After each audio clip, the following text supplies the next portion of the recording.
Si alguna vez revisaste tu recibo de nómina, habrás notado que hay un descuento por concepto del impuesto sobre la renta, o ISR.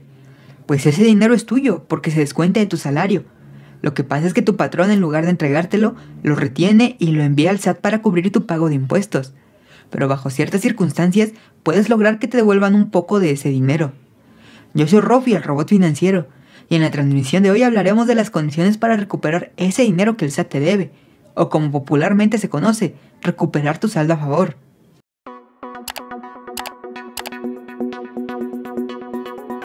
Para no confundirte con lenguaje técnico, lo mejor es darte un ejemplo sencillo. Si yo gano, digamos, 500 pesos, lo normal sería que el SAT me cobre el impuesto que corresponde sobre ese monto. Pero si yo llego y le digo, oye, de los 500 tuve que gastar 100 en unos lentes porque no veo bien de lejos, el SAT te dirá, ok, te perdono el impuesto, pero solamente la parte que corresponde a esos 100 pesos, porque sería mala onda de mi parte, y porque más que tú querer los lentes, los necesitas. Así que solamente te cobraré como si hubieras ganado 400 pesos. Esos 100 pesos que costaron los lentes fueron lo que se conoce como un gasto deducible, y como viste en el ejemplo nos ayudaron a pagar un menor monto de impuestos. O en el caso de los empleados, ayuda a que les devuelvan dinero, porque a ellos se les cobra por adelantado el impuesto con las retenciones en su recibo de nómina. La clave de todo esto es la declaración anual. Suena intimidante, pero no te asustes antes de tiempo.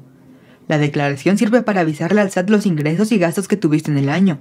A los ingresos le restan los gastos y el resultado de la operación es la base para calcular cuánto impuesto te van a cobrar. Sin embargo, la mayoría de empleados, por comodidad, no hacen su propia declaración, dejan que sus patrones las presenten por ellos. El problema es que tu patrón solamente sabe la parte de tus ingresos porque él fue el que te pagó. No sabe cuáles fueron tus gastos y si no los conoce no puede restarlos. Y si no los resta te cobrarán el impuesto completo. Si te cobran completo, el patrón lo único que hará es mandar al SAT todo el dinero que te vaya reteniendo. Y a menos que tú lo reclames, el SAT obviamente se lo quedará muy feliz. ¿Cómo saber si seas candidato a este beneficio? Para hacerlo se requieren dos condiciones sumamente comunes. Número 1, que te hayan hecho alguna retención de impuesto. Los casos más usuales son cuando recibes un salario o intereses de algún intermediario, como un banco. Y el número 2, haber realizado un gasto que pueda ser considerado como deducible. Y a todo esto, ¿qué gastos son deducibles? En realidad hay decenas de ellos, muchos dependen de tu fuente de ingresos, pero como en esta serie de videos nos enfocamos en la declaración anual para personas físicas que reciben un salario, tenemos que fijarnos en el artículo 151 de la Ley del Impuesto sobre la Renta, y podríamos englobarlos en 7 conceptos. 1. Los pagos por honorarios médicos, dentales y por servicios profesionales en materia de psicología y nutrición. 2. Gastos funerarios. 3. Donativos no onerosos ni remunerativos. 4.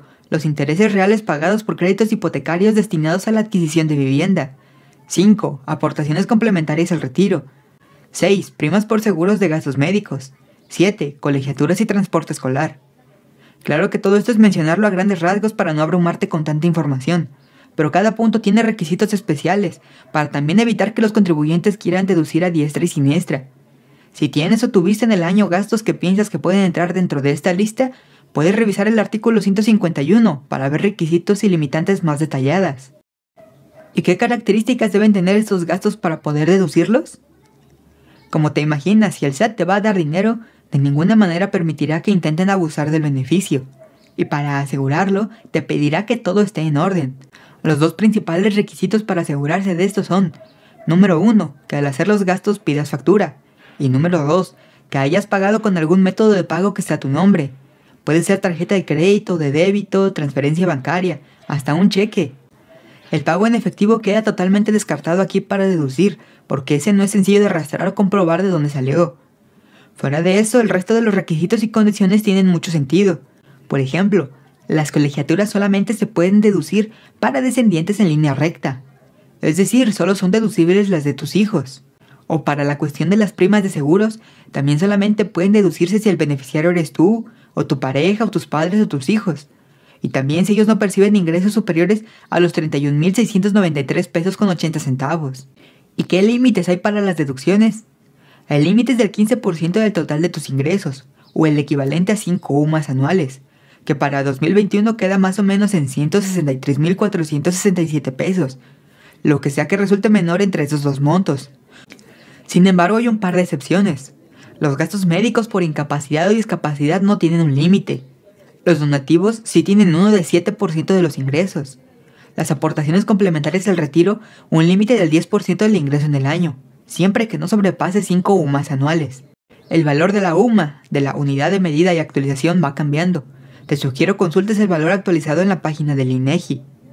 ¿Y en realidad debes preocuparte por tantos requisitos?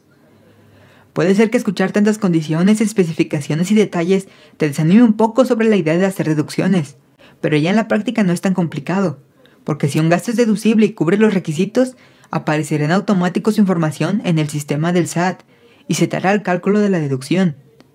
Sin exagerar, suponiendo que todo esté en orden, en menos de 10 minutos puedes haber presentado tu declaración y estar esperando tu saldo a favor. Es más cuestión de perderle el miedo. Entonces la recomendación para gastos futuros es: si sospechas que puede ser deducible pero no tienes la certeza, tú pide la factura. No pagues en efectivo sino con otro medio que sea tu nombre, y si reúne los requisitos, solito aparecerá en el sistema. Como ves, la mayoría de gastos deducibles no se hacen por gusto, sino por necesidad. Así que si de todas formas no califican como deducibles, igual ibas a realizarlos. El cambio más grande sería que solicites factura. Y en caso de que tengas la seguridad de que eran deducibles, pero no se cargaron al sistema, también puedes ingresarlos manualmente. ¿Cómo se ve y se hace ya en la práctica? Como decíamos, la clave es elegir presentar tu declaración anual, en lugar de dejar que tu patrón lo haga. Para ello debemos entrar al portal del SAT y en la parte de declaraciones poner qué es la anual. En un video anterior dimos más detalles sobre esta declaración, te recomiendo revisarlo primero. En mi caso, esta es la declaración de 2020, y entro con mi RFC y mi contraseña. Recuerda, esta declaración se hace en abril, y los datos necesarios para entrar se pueden conseguir en línea en este mismo sitio. Y adentro vemos que nos pide todos los tipos de ingresos que tuvimos en el año. Esos debes ponerlos de acuerdo a lo que tú percibiste. Yo, por ejemplo, aquí tengo marcado intereses, dividendos y de la bolsa de valores. Ahora sí, esto se divide en 3 secciones: ingresos, deducciones y determinación del impuesto. La parte de los ingresos no es el centro de atención de este video, así que lo dejaremos para uno más adelante. Lo importante es la pestaña de deducciones personales. Aquí aparece la clasificación que ya habíamos platicado. Yo tengo todas en 0 porque no realicé gastos en ninguno de estos conceptos, a menos no uno que haya facturado. Pero si lo hubiera hecho, aquí aparecería el número de deducciones que tengamos disponibles. Y todavía, por si alguna se escapó, puede que aparezca en esta sección de abajo, donde se ponen facturas que se mandaron al sistema, pero por alguna razón no se confirmó si eran deducibles o no. Puede ser porque hubo algún error en algún RFC, o porque pusieron mal el concepto del gasto. Si quieres aplicarlas como deducibles, agrégalas, de lo contrario hay que continuar con el proceso. Cuando ya esté todo en orden en la pestaña de deducciones, pasamos a la pestaña de determinación. Para este punto ya prácticamente todos los números están llenos automáticamente. Está el monto de tus ingresos, al que se le resta el total de tus deducciones.